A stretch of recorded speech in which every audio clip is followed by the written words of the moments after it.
ప్రెవలెంట్గా ఉన్న health condition blood pressure. High blood ప్రెషర్తో చాలామంది సఫర్ అవుతున్నారు. హై బ్లడ్ ప్రెషర్ ఒక క్రానిక్ కండిషన్, అంటే జీవితకాల సమస్య. మరి వీటిని అంటే ఈ బ్లడ్ ప్రెషర్ అనే సిమ్టమ్స్ని చాలా నెగ్లెక్ట్ చేస్తున్నట్టు నా క్లినికల్ ప్రాక్టీస్లో నేను గమనిస్తున్నాను. అయితే సింపులెస్ట్ బ్లడ్ ప్రెషర్ అంటే సింపుల్ డిజీజ్ని కూడా మనం నెగ్లెక్ట్ ఎందుకు చేయవలసింది, దాని కారణంగా మేజర్ హెల్త్ ప్రాబ్లమ్స్ ఎందుకు కొని తెచ్చుకుంటున్నామో నాకు కూడా అంతుపట్టట్లేదు.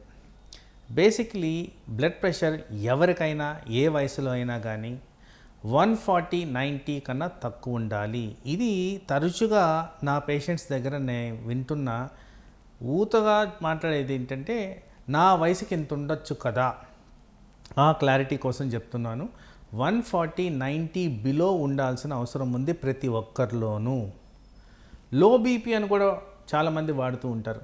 ఈ లో బీపీ అనేది 90/60 కన్నా తక్కువ ఉంటే లో బీపీ కింద మనం కన్సిడర్ చేయాలి. అయితే ఈ 90/60 టు 140/90 ఈ రేంజ్లో ఉన్న వాళ్ళందరిది కూడా normal range of blood pressure. తర్వాత అందరికీ అర్థం కావాల్సింది, బ్లడ్ ప్రెషర్ అనేది ఫ్లక్చువేషన్స్తో గురి అయి ఉంటుంది. దినంలో డే టైంలో ఎక్కువగా ఉంటుంది, నైట్ టైంలో తక్కువగా ఉంటుంది. ఇది normal behaviour of blood pressure in the body. మనము ఎటువంటి స్ట్రెస్కి గురైనా కానీ, అది మెంటల్ స్ట్రెస్ కావచ్చు, ఫిజికల్ స్ట్రెస్ కావచ్చు, బ్లడ్ ప్రెషర్లో వేరియేషన్స్ అనేవి వస్తాయి. ప్రాపర్ రిలాక్సేషన్ చేసినప్పుడు, కాసేపు నవ్వుకున్నప్పుడు, రెస్ట్ తీసుకున్నప్పుడు, నిద్రపోయినప్పుడు బ్లడ్ ప్రెషర్ అనేది తగ్గుద్ది. ఇవన్నీ సహజమే.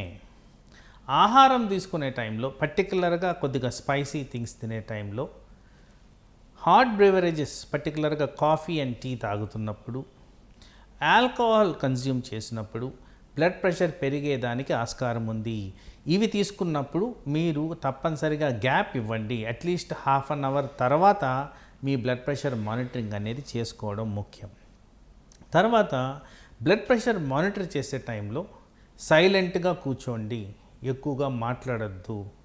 రెస్ట్ అనేది ఇంపార్టెంట్. ఆ రెస్ట్ కనీసం హాఫ్ అన్ అవర్ గ్యాప్ అనేది ఉండాలి. మెట్లు ఎక్కొచ్చాను వెంటనే బ్లడ్ ప్రెషర్ చేయకూడదు, ఎక్కడో తిరిగి వచ్చాను వెంటనే బ్లడ్ ప్రెషర్ చేయకూడదు. రెస్ట్ తీసుకున్న తర్వాత తీసుకుంటే అది మీ కరెక్ట్ బ్లడ్ ప్రెషర్ని చూపిస్తుంది. అయితే ఇక్కడ బ్లడ్ ప్రెషర్తో ఉన్న సమస్య ఏంటంటే, ఫస్ట్ యాక్సెప్టెన్స్ అనేది లేదు ప్రజల్లో. నాకు అబ్నార్మల్ బ్లడ్ ప్రెషర్ ఉందని చెప్పగానే ఇదేముందిలే, ఇది ఒక్కసారి వచ్చింది, కానీ ఇంకోసారి చెక్ చేసుకున్నారా లేదా అనేది చాలా ఇంపార్టెంట్.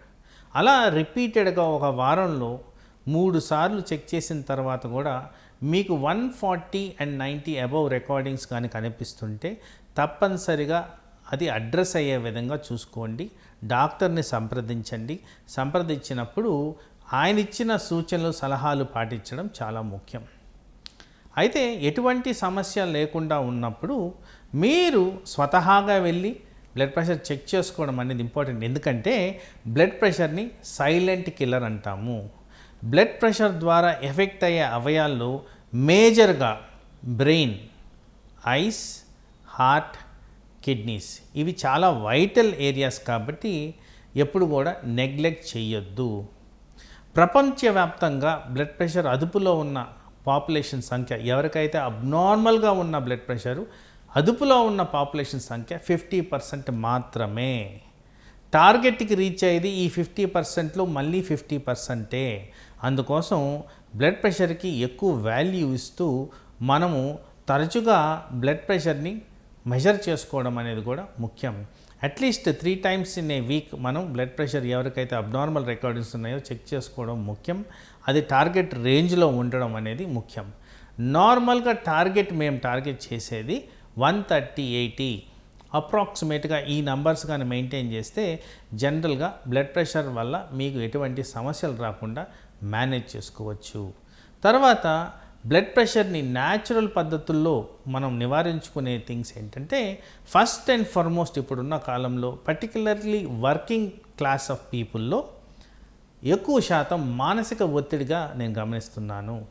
ఈ మానసిక ఒత్తిడి కారణంగా ఎక్కువ మంది నిద్ర లోపానికి గురవుతున్నారు. ఎప్పుడైతే నిద్ర లోపానికి గురవుతారో అప్పుడు ఈ స్ట్రెస్ మెకానిజంలో ఈ హ్యాపీ హార్మోన్స్ అనేవి తగ్గిపోయి స్ట్రెస్ హార్మోన్స్ పెరిగినందుకు మీ బ్లడ్ ప్రెషర్ పెరిగే విధంగా అది పనిచేస్తుంది. కాబట్టి కంపల్సరీ ప్రాపర్గా నిద్రపోవడం అనేది ముఖ్యం. ఈ నిద్ర కూడా రాత్రులు ఉండాలి. అది కూడా 10 గంటల నుంచి ఉదయం 6 గంటల వరకు ఉండాల్సిన అవసరం అయితే ఉంది. అలాగే ముఖ్యంగా గమనించాల్సింది ప్రతి ఒక్కరూ ఎక్సర్సైజ్ చేయాలి. ఈ ఎక్సర్సైజు వారంలో 150 మినిట్స్ మినిమం ఉండాలి. అదేవిధంగా మనము at least 30 minutes per day covering 3 kilometres walking చేస్తే అది బ్లడ్ ప్రెషర్కి ఫ్రెండ్లీగా పనిచేస్తుంది. హెల్దీ ఇండివిజువల్గా మనల్ని డెవలప్ చేసే విధంగా దీర్ఘకాలంలో ఎటువంటి సమస్యలు రాకుండా మనల్ని హెల్ప్ చేసే విధంగా ఈ వాకింగ్ అనేది చేస్తుంది. అలాగే బ్లడ్ ప్రెషర్ ఉన్నవాళ్ళు మెడిటేషన్ చేయడం చాలా ముఖ్యం, యోగా చేయడం చాలా ముఖ్యం. ఇవి చేసిన దానివల్ల డెఫినెట్గా ఇంప్రవైజేషన్ ఆఫ్ బ్లడ్ ప్రెషర్ అనేది జరుగుద్ది. బ్లడ్ ప్రెషర్కి ఇంకొక మూల కారణం సాల్ట్ ఇంటేక్. తరచుగా మనం తినే ఆహార పదార్థాల్లో ఎడిటివ్ సాల్ట్స్ ఎక్కడైతే ఉంటాయో వాటిని అవాయిడ్ చేయండి. పర్టికులర్గా అందరికీ సర్ప్రైజ్ అయ్యే విషయం ఏంటంటే బిస్కెట్, దాంట్లో అధికంగా సాల్ట్ ఉంటుంది. అందరం అనుకుంటాము బిస్కెట్లో ఒట్టి షుగరే ఉంటుంది కదా అని. నో, సాల్ట్ అనేది కూడా అధికంగా ఉంటుంది. కాబట్టి అలాంటివి అవాయిడ్ చేయండి. ఎనీథింగ్ ప్యాక్డ్ ప్రిజర్వ్డ్ ఫుడ్ ఇలాంటి వాటిల్లో సాల్ట్ అధికంగా ఉందని గమనిస్తున్నాం. కాబట్టి అలాంటి వస్తువులు మనం అవాయిడ్ చేయాల్సిన అవసరం ఉంది ఎవరికైతే హై బ్లడ్ ప్రెషర్ ఉండి ట్రీట్మెంట్ తీసుకుంటుంటారో. అలాగే ఎవరికైతే బార్డర్ లైన్గా బ్లడ్ ప్రెషర్ కనపడుతుందో వాళ్ళు కూడా ఈ డైటరీ మెకానిజమ్స్ పాటించాల్సిన అవసరం అయితే తప్పనిసరిగా ఉంది. ఫ్రెష్ ఫ్రూట్స్ అండ్ వెజిటబుల్స్లో పొటాషియం అనేది ఎక్కువ ఉంటుంది. కాబట్టి ఈ పొటాషియం మూలాన బ్లడ్ ప్రెషర్ న్యాచురల్గా తగ్గే చేంజెస్ మన బాడీలో జరుగుతాయి. కాబట్టి అలాంటివి అలవాటు చేసుకోండి. ఫ్రూట్స్ని ఎంకరేజ్ చేసే విధంగా మీ డైట్ని క్రియేట్ చేసుకోండి. అలాగే masala food, oily food, fried food, salted ఫుడ్ని అవాయిడ్ చేయండి. అలాగే ఆల్కహాల్ ఏదైతే మనము నిద్ర బాగా వస్తుందని తీసుకుంటామో ఈ అపోహలోంచి బయట రండి. Alcohol induced sleep artificial sleep, న్యాచురల్గా వచ్చే బెనిఫిట్స్ మనకి ఆల్కహాల్ ద్వారా రావు. ఆల్కహాల్ వల్ల బ్లడ్ ప్రెషర్ పెరుగుద్దని చాలా మటుకు శాస్త్రపరంగా రుజువులు ఉన్నాయి. కాబట్టి ఇది తప్పనిసరిగా అవాయిడ్ చేయాల్సిన అవసరం అయితే క్లియర్గా ఉంది.